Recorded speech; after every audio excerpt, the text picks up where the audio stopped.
అందరూ తప్పకుండా రండి. మన కూకట్పల్లిలో Marri golden diamonds, the honest jeweller.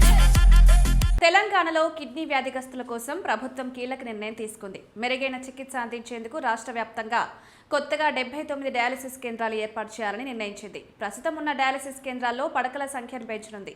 మారుమూల గ్రామాలు, గిరిజన ప్రాంతాల నుంచి కిడ్నీ రోగులు డయాలసిస్ కోసం సుదూర ప్రాంతాలకు వెళ్లాల్సిన పరిస్థితులున్నాయి.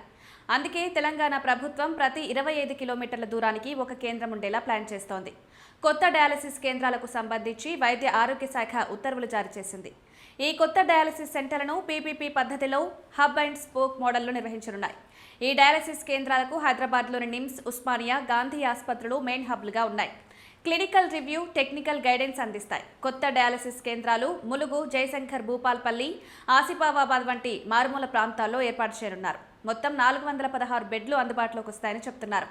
ఇలా ఒక్కో కేంద్రంలో 5 నుంచి 10 వరకు డయాలసిస్ యంత్రాలు ఏర్పాటు చేయాలని నిర్ణయించారు.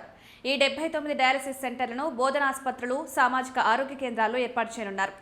ఇప్పటికే ఉన్న 67 డయాలసిస్ సెంటర్లలో అదనంగా మరో 155 మిషన్ ఏర్పాటు చేయాలని నిర్ణయం తీసుకున్నారు.